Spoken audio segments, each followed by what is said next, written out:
আরজি করের যখন ঘটনা ঘটে তখন আমরা দেখেছি দফায় দফায় আন্দোলন হয়েছে, বহু রাত দখল হয়েছে এবং সেখানে বহু মহিলারা অংশগ্রহণ করেছিলেন। তো সম্প্রতি সিপিআইএম এর পক্ষ থেকে একটি দলিল প্রকাশ করা হয়েছে যেখানে এ ধরনের কথা বলা হয়েছে, আর সেই দলিলে এটাও বলা হয়েছে যে সেই সময় প্রচুর মহিলা মাঠে নেমেছিলেন, কিন্তু দেখা যাচ্ছে তাদেরকে অর্থাৎ সেই মহিলাদেরকে সংগঠনে অন্তর্ভুক্ত করতে ব্যর্থ হয়েছে দল। তো সেটার পেছনে কি কোনোভাবে পুরুষতান্ত্রিকতাকে কি টার্গেট করা হচ্ছে? হ্যাঁ, 100বার করা হচ্ছে। এবং এটা তো ঘটনা যে পুরুষতান্ত্রিকতা আমাদের সমাজে রয়েছে, আমাদের পার্টি সহ কোনো পার্টি এর বাইরে নয়। এটা মানে কেউ মানবে কেউ মানবে না। শুনুন, ভারতে এমন একটা রাজনৈতিক দল নেই যেখানে পুরুষ এবং মানে পুরুষের থেকে নারীর সংখ্যা বেশি ছেড়ে দিন, সমসংখ্যক পুরুষ এবং মহিলা কর্মী আছে এরকম একটা দল দেখাতে পারবেন না। একটা এরকম দল নেই যেখানে যতজন পুরুষ নেতা অতজন মহিলা নেতৃত্ব রয়েছেন। তার কারণটা কি? মহিলাদের কি সেই যোগ্যতা নেই? কিন্তু হাজার হাজার বছর ধরে যে পুরুষতান্ত্রিকতা পিতৃতান্ত্রিকতা আমাদের সমাজে প্রিভেল করেছে, সেখানে সমাজের আর পাঁচটা ক্ষেত্রের মতো রাজনীতির ক্ষেত্রেও গভীরভাবে পিতৃতান্ত্রিকতা বিরাজ করছে। সিপিআইএমের সাথে বাকি দলগুলোর তফাৎ কি? আমরা এটা সম্পর্কে ওয়াকিবহাল, আমরা এটাকে স্বীকার করি, আমরা এটাকে সচেতনভাবে কাটিয়ে উঠতে চাই, আমরা এফোর্ট দিয়ে এটাকে কাটিয়ে উঠতে চাই। বাকি দল তারা পুরুষতান্ত্রিকতা এনজয় করে, তারা পিতৃতন্ত্রকে আরও কনসলিডেট করতে চায়। এবং এখানে তৃণমূল কংগ্রেসের মতো দলও আপনারা দেখবেন তাদের নেত্রী হয়তো একজন মানে সর্বোচ্চ নেত্রী একজন মহিলা, কিন্তু সেই দল আপনাদেরকে সাম্প্রতিক উদাহরণ দিচ্ছি, পঞ্চায়েতে এবার গত পঞ্চায়েত ভোটের পরে আপনি ভাবতে পারেন পশ্চিমবঙ্গ সরকার থেকে সার্কুলার ইস্যু করা হয়েছে যেখানে পঞ্চায়েত মেম্বারদের ট্রেনিং হবে। প্রতিবারই পঞ্চায়েতের পরে হয়, নতুন পঞ্চায়েত মেম্বার যারা ইলেক্টেড হলো বিভিন্ন স্তরে তাদের ট্রেনিং। পরিষ্কার বলে দেওয়া হয়েছে যেখানে যেখানে মহিলা পঞ্চায়েত প্রধান নির্বাচিত হয়েছেন সেখানে সেখানে সেই ট্রেনিংয়ে তাদের স্বামীকে আসতে হবে সঙ্গে। কারণটা কি?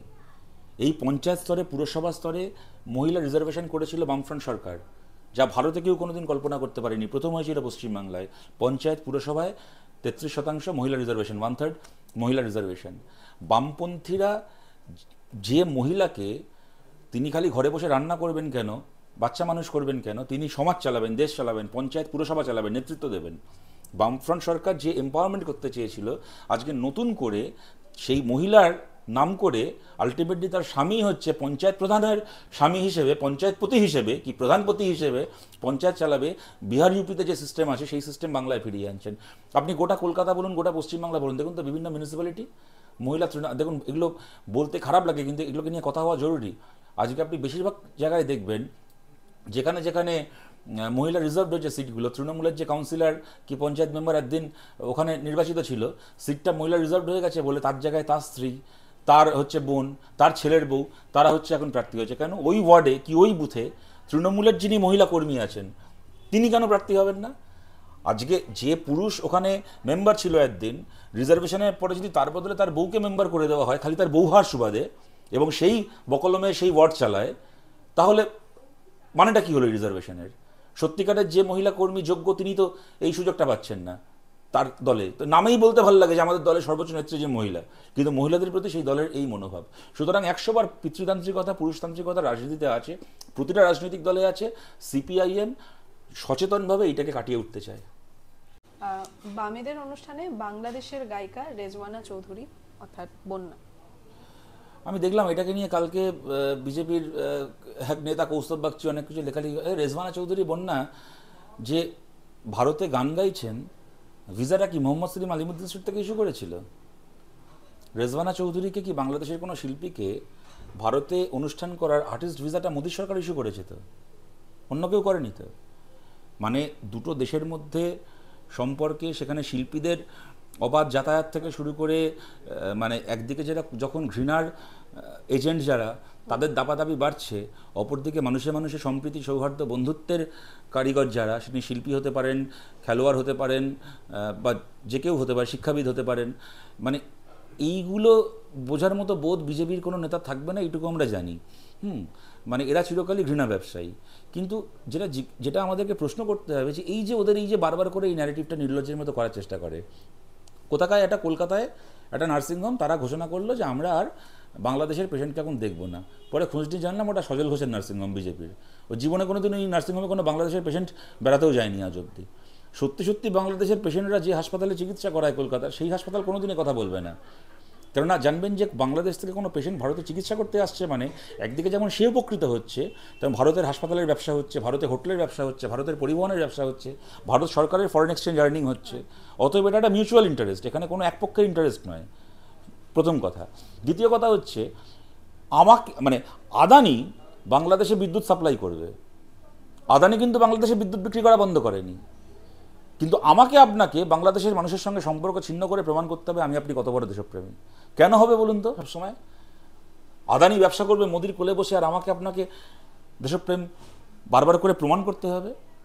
মোদি একজন আর্টিস্টকে ভিসা দেবে, কিন্তু সেই আর্টিস্টকে আমি আপনি ডেকে এনে তার গান শুনতে পারবো না। সুতরাং আজকে ওরা এই যে সমালোচনাটা করছে, খালি এইটার উত্তর দিক। যদি ভারত সরকার কি মনে করে যে বাংলাদেশের কোনো শিল্পীর ভারতে কাজ করা উচিত নয় এবং ভারতের কোনো শিল্পীর বাংলাদেশে কাজ করতে যাওয়া উচিত নয়? ভারত সরকার কি এটা মনে করে? ভারতের যতজন ভারত সরকারের বা বিজেপির ঘনিষ্ঠ যতজন আর্টিস্ট রয়েছে, এই অনুপম খের থেকে শুরু করে, কঙ্গনা রানাওয়াত থেকে শুরু করে, অক্ষয় কুমার থেকে শুরু করে, গোটা দেশেই প্রো বিজেপি যতজন শিল্পী রয়েছে, যারা মোদির সঙ্গে সেলফি তোলে, রাম মন্দির উদ্বোধনে গিয়ে বসে থাকে, তারা বলে দিক তাদের সিনেমা পাকিস্তানে রিলিজ করবে না, বলে দিক তাদের সিনেমা বাংলাদেশে রিলিজ করবে না, বলে দিক। মোদির কোলে বসে থাকা ভিভিআইপি আদানি আর অক্ষয় কুমারকে দেশপ্রেমের পরীক্ষা দিতে হবে না, দেশপ্রেমের পরীক্ষা করে আমাকে আপনাকে দিতে হবে। একজন মানুষ রেজওয়ানা চৌধুরী বন্যা, যিনি সারা জীবন গেয়ে গেলেন রবীন্দ্রনাথ ঠাকুরের গান, রবীন্দ্রনাথ ঠাকুরের গান গেয়ে যিনি গোটা বিশ্বে পরিচিত হলেন, তিনি আজকে হয়ে গেলেন হিন্দু বিরোধিতার প্রতীক। যিনি সারা জীবন রবীন্দ্রনাথ ঠাকুরের গান চর্চা করেছেন, রবীন্দ্রনাথের গান গাওয়া মানে হিন্দু বিরোধিতা করা। সুতরাং এই যে কথাগুলো কৌস্তবকে একসময় খুব মানে কি বলবো, আমি খুব পছন্দ করতাম একটা সময়, কিন্তু এখন ওর কথা শুনে মনে হচ্ছে ওর মাথার ভেতরটা যদি এত অনুর্বর হয়ে যায়, তাহলে ওর মাথার বাইরে তো এমনি আর চুল গজাবে না, ফালতু ন্যাড়া হয়ে আর প্রতিবাদে ন্যাড়া হতে হবে না, মাথায় এমনি চুল গজানো বন্ধ হয়ে যাবে মাথার ভেতরটা যদি এইভাবে শুকিয়ে যায়। দুলাল সরকার হত্যাকাণ্ডে জিজ্ঞাসাবাদের জন্য ইতিমধ্যেই 3 জন তৃণমূল কর্মীকে আটক করা হয়েছে, আর তার সঙ্গে তাদেরকে জেরা চালানো হচ্ছে। আর পাশাপাশি যে ধরনের তথ্য উঠে আসছে সেটা হচ্ছে মালদা শহরেই সম্প্রতি একটি ঝাঁ চকচকে জনপ্রিয় রেস্তোরাঁ তৈরি করা হয়েছে, আর সেই রেস্তোরাঁতেই দুলাল সরকারকে হত্যা করার যে ছক সেটা কষা হয়েছে। সে তো স্বাভাবিক কথা, খুনের পরিকল্পনা করার জন্য পশ্চিমবাংলার একটা জেলার থেকে ভালো আর কোন জায়গা থাকতে পারে এখন পৃথিবীতে। এবং দেখুন, দুলাল সরকার কোনো ধোয়া তুলসী পাতা ছিলেন না, সদ্য এরকমভাবে মারা গেছেন, তাকে নিয়ে এরকমভাবে বলতে খুব আনন্দ হচ্ছে এমন নয়, কিন্তু সত্যিটা তো পাল্টে যাবে না। ওনার সম্পর্কে খোঁজখবর নিয়ে নিশ্চয়ই কদিনে আপনারাও খবর পেয়েছেন। উনি একদিকে অনেক পুরনো তৃণমূল নেতা, এটা যেমন সত্যি, তেমন আবার একেবারেই সুবিধার লোক নন, ছিলেন না, এটাও আরও বড় সত্যি। এবং অসংখ্য 2 নম্বরই কারবার, ওখানে বাড়ি তৈরি করতে গেলে প্রমোটারদেরকে ওকে টাকা না দিলে কাজ করতে পারবে না, রেলের 2 নম্বরই কন্ট্রাক্টরি থেকে শুরু করে অনেক বদনাম রয়েছে। এখন এই সমস্ত কাজ যারা করে তাদের ভাগাভাগির বকরাতে এই ধরনের সমস্যাই হয়।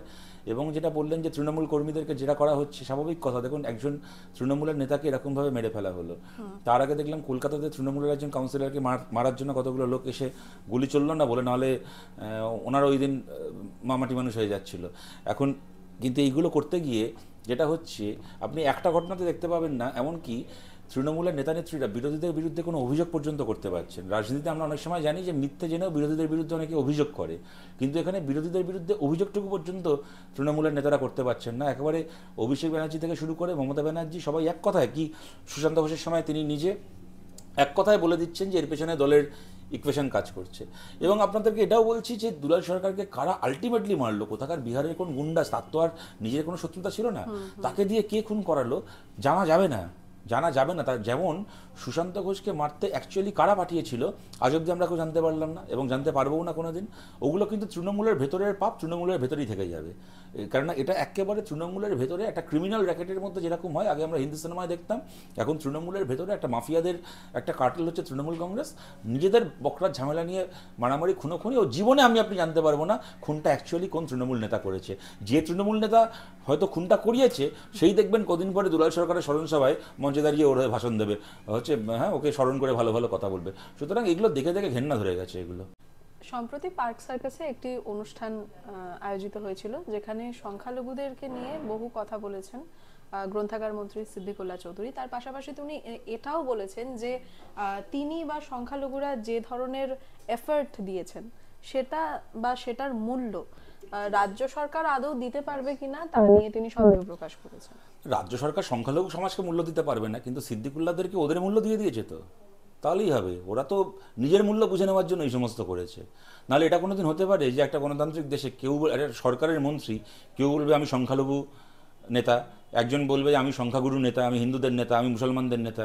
সংবিধান সুরে শপথ নেওয়া মন্ত্রীরা তার আবার কি হিন্দুর নেতা কে মুসলমানের নেতা, সে তো মানুষের নেতা, মানুষের মন্ত্রী হবে। কিন্তু এরা হচ্ছে মমতা বন্দ্যোপাধ্যায়ের হয়ে ভাড়া খাটতে গেছিল একটা সম্প্রদায়ের মানুষের ভোট মমতা বন্দ্যোপাধ্যায়ের দলের হয়ে জোগাড় করে দেবে বলে। কিন্তু 12 বছর পরে 13 বছর পরে বাংলার মুসলমান সমাজ বুঝছে তারা প্রতারিত। ওয়াকফের জমি আজকে মোদি বিল এনে ওয়াকফের সম্পত্তির ওপর থেকে সংখ্যালঘু মানুষের অধিকারকে খর্ব করার চেষ্টা করছেন, কিন্তু পশ্চিমবাংলায় মমতা বন্দ্যোপাধ্যায়কে বিল ফিল আনতে হয় না। উনি এমনিও ওনার দলের লোকেদেরকে নিয়ে গত 13 বছর ধরে ওয়াকফের সম্পত্তি লুট করে করে নিজেদের খাসমহল বানিয়েছেন, নিজেদের সম্পত্তি বানিয়েছেন। বাংলায় সংখ্যালঘু সমাজে সরকারি চাকরি হয়নি। বাংলায় সংখ্যালঘু সব পরিবারের ছেলে মেয়েদের বিভিন্ন স্কলারশিপ থেকে শুরু করে স্কুলে পড়াশোনার সুযোগ থেকে শুরু করে সংখ্যালঘু অঞ্চলে যে স্কুলগুলো তৈরি করেছিল বামফ্রন্ট সরকার, সরকারি স্কুল উঠে গেছে, বন্ধ হয়েছে। বাংলায় যতগুলো প্রাইমারি সেকেন্ডারি সরকারি স্কুল বন্ধ হয়েছে গত 7-8 বছরে, আপনারা খবর নিয়ে দেখুন, বেশিরভাগ হচ্ছে সংখ্যালঘু অঞ্চলে, আদিবাসী অঞ্চলে, তপশিলি অঞ্চলে, পাহাড়ের নেপালি গোর্খা ভুটিয়া বস্তির আশপাশের যে আদিবাসী স্কুল, ওখানকার যে সরকারি স্কুল, সেগুলো বেশি করে বন্ধ হয়েছে। 12 বছর ধরে 13 বছর ধরে এই সিদ্দিকুল্লাহ চৌধুরীর মতো মন্ত্রীরা নিজের পাওনা বুঝে নিয়েছে, সংখ্যালঘু সমাজের পাওনা বুঝে নেয়নি। আজকে যখন সংখ্যালঘু মানুষ এই প্রতারণার ফলে আজকে মুখ খুলছেন, এরা বুঝতে পারছে যে আমাদের মৌরসি পাট্টা এবার আলগা হয়ে যাবে, এখন একটুখানি 2-4টে কথা বলছেন বলে আবার সামনে 1 বছর পরে বিধানসভা ভোট, মমতা বন্দ্যোপাধ্যায়ের সঙ্গে দর কষাকষি করে ডাকছেন। এই ধান্দাবাজদেরকে চেনা হয়ে গেছে মানুষের। বারুইপুরে রোহিঙ্গা শিবিরের সন্ধান পাওয়া, তার পাশাপাশি বাঘের যে কোর এরিয়া, সেখানে পর্যন্ত অনুপ্রবেশকারীদের ঘাঁটির সন্ধান পাওয়া যাচ্ছে, এমনটা বন দপ্তর সূত্রে খবর আসছে। আর তার পাশাপাশি যে প্রশ্নটা সেটা হচ্ছে গিয়ে, এবার এই ঘটনাকে ঘিরে যে দায় ঠেলাঠেলির বিষয়টা, সেটা রাজ্য এবং বিএসএফ এর মধ্যে চলছে, কিন্তু অনুপ্রবেশকারী ঠেকানো সম্ভব হচ্ছে না। দেখুন, যদি দায় ঠেলাঠেলি এভাবে চলতেই থাকে তাহলে তো সম্ভব হবেও না। অনুপ্রবেশকারীকে আটকানোর কাজ বিএসএফের। যদি বিএসএফের নজর এড়িয়ে কেউ ঢুকে পড়ে তাহলে তাকে মানে যাকে বলে চিহ্নিত করার দায়িত্ব একদিকে যেরকম সেন্ট্রাল এজেন্সিগুলো রয়েছে, আইবি থেকে শুরু করে বিভিন্ন সেন্ট্রাল এজেন্সি, তেমন আবার রাজ্যের পুলিশ, রাজ্যের ইন্টেলিজেন্স, তারাও সেখানে সহায়ক ভূমিকায় কাজ করবে। তারা একসঙ্গে কাজ করে কোঅর্ডিনেট করে তারা এই কাজটা করবেন। এটা হচ্ছে গভর্নেন্স। রাজ্যে একদল ক্ষমতায় থাকতে পারে, কেন্দ্রে অন্য দল থাকতে পারে, তারা একে অপরের বিরোধী হতে পারে, কিন্তু এই ধরনের মানে বেসিক কাজগুলো দুটো সরকারের মধ্যে কোঅর্ডিনেট করে তারা করবেন। এটাই তো হওয়ার কথা এবং এটাই তো হয়ে এসছে যুগে যুগে। আজকে যদি এখন বিজেপির মনোভাব হচ্ছে বিএসএফকে নিয়ে প্রশ্ন করছে মানে তুমি দেশদ্রোহী, বিএসএফের অপমান করছো। আর রাজ্য সরকারের কাজ হচ্ছে কি, যে পশ্চিমবঙ্গ পুলিশকে নিয়ে প্রশ্ন করছো মানে তুমি বাংলা বিরোধী, তুমি রাজ্যের অপমান করছো। এই যদি সস্তা রাজনীতি চলে তাহলে এই ঘটনাগুলো ঘটবেই। রাস্তায় হর্ন বাজানোকে কেন্দ্র করে সাংসদ বনাম মন্ত্রীর বচসা, এই বিষয়টা গোটা দেশ দেখছে, গোটা বাংলাদেশ দেখছে। মূলত সাধারণ মানুষের কাছে কি বার্তা পৌঁছচ্ছে? দেখুন, রাজনীতির স্ট্যান্ডার্ড এই জায়গায় নেমে এসছে, কি বলতে পারি। পশ্চিমবাংলায় মানে স্বাধীনতার আগে থেকে বাঙালি রাজনৈতিকভাবে সচেতন জাতি।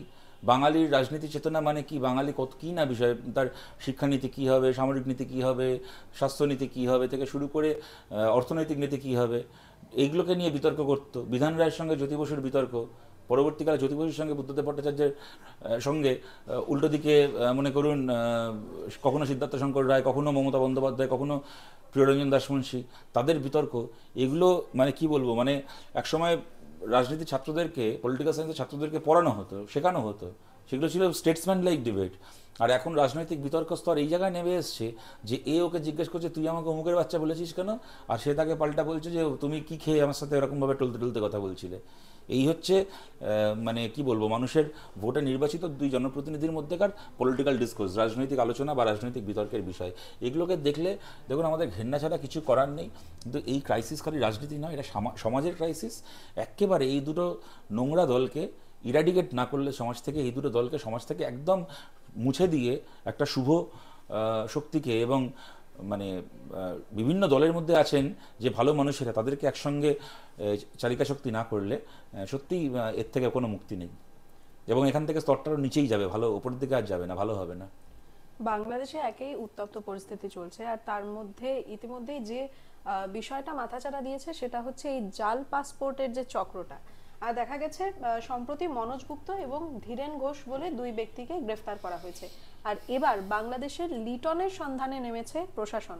আর প্রশাসন যেমনটা বলছে যে লিটনকে খুঁজে পাওয়া যাচ্ছে না, যদিও তার পরিচয়পত্র যেমন ভোটার কার্ড হোক এ ধরনের সমস্ত কিছুতে তার খোঁজ পাওয়া যাচ্ছে, কিন্তু আদতে ব্যক্তিটার খোঁজ পাওয়া যাচ্ছে না। দেখো, ঠিক করে খুঁজে পেতে চাইলে আমার বিশ্বাস খড়ের গাদায় খুঁজে পেতেও সক্ষম আমাদের পুলিশ বলুন কি সেন্ট্রাল এজেন্সি বলুন, তারা এক্ষেত্রেও খুঁজে পাবে। পাসপোর্টের ক্ষেত্রে দেখুন, এর আগেও আমরা বলেছি রাজ্যের 3 জন আইপিএস অফিসারকে দিয়ে মিথ্যে কথা বলেছেন মমতা বন্দ্যোপাধ্যায় প্রেস কনফারেন্স করে। প্রথম কথা হচ্ছে তারা দায় এড়িয়েছেন। পাসপোর্টে জাল পুলিশ ভেরিফিকেশন যদি হয়ে থাকে একেবারে তার দায় পুলিশের, এবং ওরা মিথ্যে কথা বলেছেন যে এখানে পুলিশের কিছু করণীয় নেই। 18টা পয়েন্টে পুলিশকে ভেরিফাই করে পাসপোর্টের জন্য কাউকে অ্যাপ্রুভাল দিতে হয়, এবং সেখানে আমরা সবাই জানি একটা কমন টার্মিনোলজি আছে, একটু মিষ্টি খাইয়ে দেবেন। 18টা প্রশ্ন থাকে, 18টা ডকুমেন্ট, 18টা ক্যাটাগরির ডকুমেন্ট লাগে। আপনি 5টা দেবেন, 6টা দেবেন, 8টা দেবেন, 10টা দেবেন, যতগুলো দিতে পারছেন না ততগুলো বাবদ পুলিশকে মিষ্টি খাওয়ার জন্য 1000, 1200, 1500 টাকা দিয়ে দেবেন। অতএব এইভাবে যদি পুলিশ ভেরিফিকেশন হয় তাহলে এইরকমই হবে। আবার উল্টো দিকে এটাও ঘটনা, তদন্ত করে বার করতে হবে এই যে যাদের নাম আপনি বলছেন, যাদের নাম উঠে আসছে, তারা যে জাল পাসপোর্ট বানাতো, সেটা কি শুধুমাত্র পুলিশ ভেরিফিকেশনটাকে জালভাবে করিয়েই পাসপোর্টটা তৈরি হতো, যে পাসপোর্ট তৈরি হওয়ার কথা নয়, নাকি কিছু ক্ষেত্রে পুলিশ ভেরিফিকেশনটা ঠিকঠাক হতো, তারপরে পাসপোর্ট অফিসে ঘুরপথে বেকাপথে পাসপোর্ট অফিস থেকে জাল পাসপোর্ট মানে ইস্যু করা হতো? যদি দ্বিতীয়টা হয়ে থাকে, সেখানে আবার প্রশ্ন চলে আসবে যে পাসপোর্টের মতো একটা ডকুমেন্ট, সেইটাকে ইস্যু করার কাজ কেন্দ্রের সরকার কেন আউটসোর্স করে প্রাইভেট এজেন্সিকে দিল? একটা বড় অংশ পাসপোর্ট ইস্যু করার দায়িত্ব কেন প্রাইভেট এজেন্সিকে দেওয়া হলো? তাদের কোনো ব্যাকগ্রাউন্ড চেক না করে, তাদের কোনো অ্যাকাউন্টেবিলিটি, কারা কর্মী, কাদেরকে নিয়োগ করছে না করছে, কিছু না করে। সুতরাং যদি এরকমভাবে দুটো দলের মধ্যে দায় ঠেলাঠেলি চলে, দুটো সরকারের মধ্যে, তাহলে কোনোদিন আমরা জানতে পারবো না যে সত্যি সত্যি কোন জায়গায় আমাদের দেশের স্বার্থ এবং আমার আপনার নিরাপত্তা কোন জায়গাতে ব্যাহত হয়ে যাচ্ছে। তবে আরেকটা বিষয় হচ্ছে, পাসপোর্ট কাণ্ডে ইতিমধ্যেই গোয়েন্দাদের নজরে এসেছেন কলকাতারই একটি থানার 2 জন পুলিশ কর্মী। কারণ হবেই তো, গোয়েন্দারা যেমনটা দাবি করছেন যে পুলিশের যে পাসপোর্ট ভেরিফিকেশন করার দায়িত্বে যে আধিকারিকরা রয়েছেন, তাদের মধ্যে অনেকেই এই চক্রে যুক্ত রয়েছেন বলে সেই সন্দেহ প্রকাশ সে তো থাকবেই, এটি তো জানা কথা। দেখুন, আপনারা জানবেন, প্রথম কথা হচ্ছে, এটা অনেকে জানেন না, পুলিশ তার নিজের মাইনের বাইরে পাসপোর্ট অথরিটি থেকে আলাদা করে টাকা পায় পাসপোর্ট ভেরিফিকেশনে কাজ করার জন্য। প্রত্যেকটা থানায় পাসপোর্ট অথরিটি থেকে ট্যাব দেওয়া হয় এই কাজ করার জন্য। এবং জেনে রাখবেন, প্রতিটা থানায় পাসপোর্ট ভেরিফিকেশনের দায়িত্ব পাওয়ার জন্য সিনিয়রদের কাছে পয়সা দিয়ে পর্যন্ত পুলিশের ওই পোস্টিং নেয়। তার কারণটা হচ্ছে ওখানে মধু আছে, যে টাকা দিয়ে আমি পোস্টিংটা ওখানে নেব, তারপর ওখানে বসে আমি পাসপোর্ট ভেরিফিকেশনের নাম করে এরকম মিষ্টি খাওয়ার টাকা তুলব। লাখ লাখ টাকা, কোটি কোটি টাকা ওখান থেকে উপার্জন হয়। অতএব জায়গাটাই একটা, মানে যেটা এত গুরুত্বপূর্ণ একটা জায়গা, যেখানে পান থেকে চুন খসলে একটু এদিক ওদিক হলে দেশের স্বার্থ এরকমভাবে বিঘ্নিত হয়ে যেতে পারে, সেই জায়গাটা একেবারে দুর্নীতির ঘাঁটি তৈরি হয়ে আছে। অতএব আমরা আশ্চর্য হচ্ছি না এটা শুনে যে ওখানে কিছু পুলিশ, এবং 2 জন কেন, মানে আরও অনেক পুলিশের ভুল ভূমিকা পালন তারা করছেন বলে নিশ্চয়ই আমাদের আশঙ্কা এখানে। এবং ধরুন, কদিন আগে এই আইপিএসরা যে কথাটা বললেন, রাজীব কুমার এবং আরও 2 জন প্রেস কনফারেন্স করে বললেন, প্রশ্নটা তো এখানে একটা কি দুটো পাসপোর্ট ভুল পথে ইস্যু হয়ে যাওয়ার নয়, যে কোনো কারণে ভেরিফিকেশনটায় ভুল হয়েছে, ভুল রিপোর্ট জমা পড়ে গেছে বলা হচ্ছে একটা জায়গায়। 120 বেশি। হ্যাঁ, তার মানে কি, একটা জায়গায় পাসপোর্টের জাল পাসপোর্ট ইস্যু করার র্যাকেট চলছিল। এবার কোথাও যদি র্যাকেট চলে, মানে সেটা ধরুন জাল পাসপোর্টের র্যাকেট হোক, জাল ওষুধের র্যাকেট হোক, নারী পাচারের র্যাকেট, শিশু পাচারের র্যাকেট, ড্রাগসের র্যাকেট, কোথাও যদি একটা অর্গানাইজড র্যাকেট চলে, সেইটাকে হচ্ছে খুঁজে বার করা এবং সেখানে ইন্টারসেপ্ট করার কাজ পুলিশের নয়। পুলিশ এক কথায় প্রেস কনফারেন্স করে বলে দিচ্ছে আমাদের এখানে কোনো করণীয় কিছু নেই, আমাদের কোনো ভূমিকা নেই। এই যদি মানসিকতা হয়, তাহলে কে রক্ষা করবে আমাদের? রাজ্যে আলুর স্টক রেখে এবার পাঞ্জাব থেকে আলু নিয়ে আসার কথা বলছেন মুখ্যমন্ত্রী মমতা বন্দ্যোপাধ্যায়। এমনকি আলু ব্যবসায়ীদেরকেও তেমনটাই সাজেশন দেওয়া হচ্ছে, যদিও আলু ব্যবসায়ীরা সেই নির্দেশ মানতে নারাজ। তো সেই ক্ষেত্রে কোথাও কি এবার রাজ্যে স্টক রেখে আলুর কালোবাজারি শুরু করার প্রবণতা হচ্ছে কি? দেখুন, কালোবাজারিদের টাকাই সরকার চলে, কালোবাজারিদের দেওয়া চাঁদাই গভর্নমেন্ট চলে। সুতরাং কালোবাজারিদের কালোবাজারি করতে না দিলে কালকে তৃণমূলের গভর্নমেন্ট পড়ে যাবে। সুতরাং তো করবেই রাজ্য সরকার, স্বাভাবিক কথা। কোথাকার একখানা ধর্মসাক্ষী টাস্কফোর্স বানিয়েছেন, ওই টাস্কফোর্সের না আছে কোনো টাস্ক, না আছে কোনো ফোর্স। ওদের কাজই হচ্ছে ওরা একবার করে বাজারে ঘুরে আসে আর বাজারে জিনিসের দাম 3বার করে বেড়ে যায়। সুতরাং কালোবাজারিদের টাকায়, তাদের দয়ায় চলাই সরকার, তাদের হয়ে কাজ করবে, জানা কথা।